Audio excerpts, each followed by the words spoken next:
Far more than we think. Making Sense of Spirituality by Angelo. Chapter 56. Winning the Game of Life. When I was a child, we played a board game as a family called The Game of Life. This game basically involved moving up through the class system, marrying, having children and gaining material wealth. The winner of the game was the one who had the most money at the end. I often used to win, and in many respects I played this game in real life, and I won that too. I do not regret the past because it has made me who I am today, but I do now see that I spent the first 52 years of my life playing the wrong game. The real game of life is very different from the one that I grew up believing in, and it can be summarized by reviewing the preceding set of chapter headings. Chapter 44. The Hole in the Soul. We experience the hole in the soul when we live our lives in separation from the true nature of who we really are. We spend our lives trying to grab everything we can in order to try to fill that internal longing. Spirituality fills that hole and brings peace and contentment. Chapter 45. We are what we eat. What we breathe, drink and eat directly impacts our physiology and our health, and hence our experience of life. Spirituality teaches us to be self-loving and self-caring. Prevention is always better than cure. Chapter 46. Physician, heal thyself. We have the capacity to largely heal ourselves. Spirituality provides a sustainable healthcare solution, but it will only work effectively if we adopt the whole package of spiritual principles and lifestyle choices. Chapter 47. Money, money, money.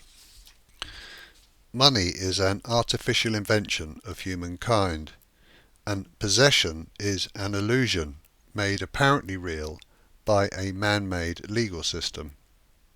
These things are not the purpose of life. Money is the currency of ego. It's the ego that prevents us from embracing our spirituality, and it's largely our obsession with ownership and money that keeps us rooted in ego. If we open up to spirituality first, ancient wisdom tells us all else will follow. This makes sense when seen from the perspective of the spiritual laws and principles that we have previously covered. Chapter 48. Jobs for life. Our jobs need not be something we grudgingly do in order to make money and to feel safe and secure. We can all have a job for life that expresses who we really are. We can do this by choosing spirituality and then following our intuition. Chapter 49. The Other Half. The idea of the other half is a bit of a misnomer, because each of us is completely whole in our own right. It's only when we truly love ourselves that we are then able to give unconditional love to another. The path to a good relationship is, therefore, for us to become more spiritual. Chapter 50. Kidding ourselves. We are kidding ourselves when we produce kids whilst we are still effectively kids ourselves.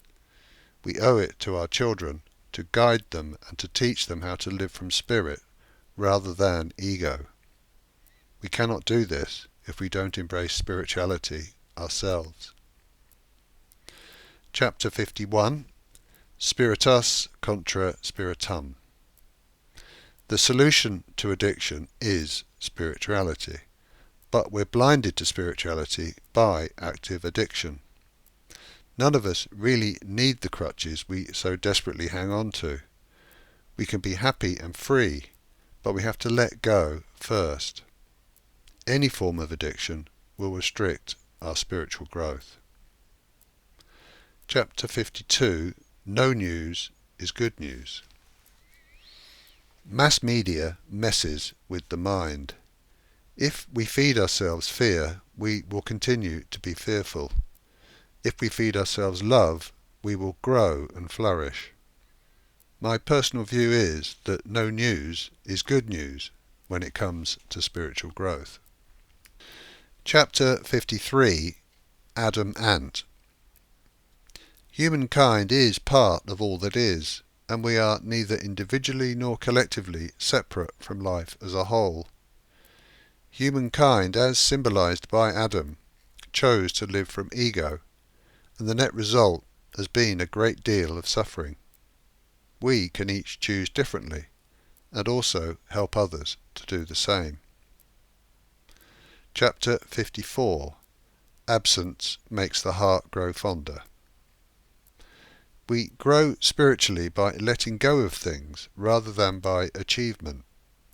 Spirituality is natural and resides within all of us. The absence of ego will allow the spirit to rise and the heart to sing like never before. The spiritual journey of discovery and creation is never ending, and we will always remain teachable.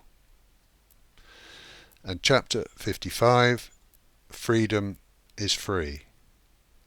Freedom is available to all of us. There's no valid reason for anyone to count themselves out. There's nothing to fear but fear itself, and there's nothing to give up other than the idea that surrender is failure. There's no price to pay, either financially or emotionally.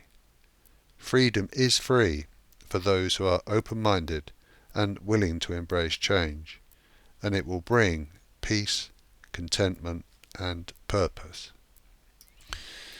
In order to win the game of life, we need to know the rules of the game and what constitutes winning.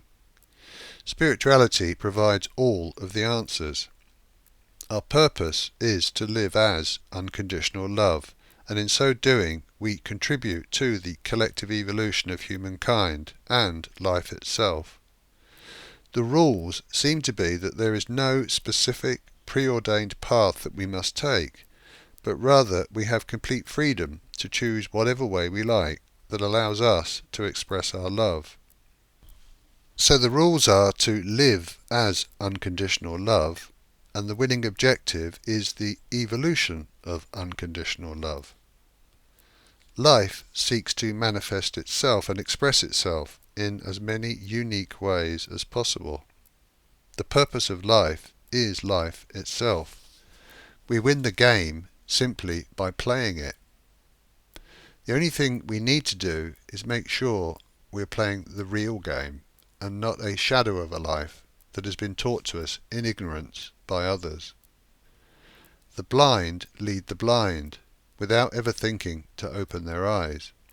We can all open our eyes and see the light if we choose to. This is the process of enlightenment. If there is no specific preordained spiritual path that we must follow, that raises serious questions about the need for organized religion. The next few chapters set out my personal thoughts on religion, as I now see it. My intention is not to provoke controversy or undermine the validity of any particular religious view, but simply to extend the logic of spirituality and place religion within the context of the model for life that I now perceive.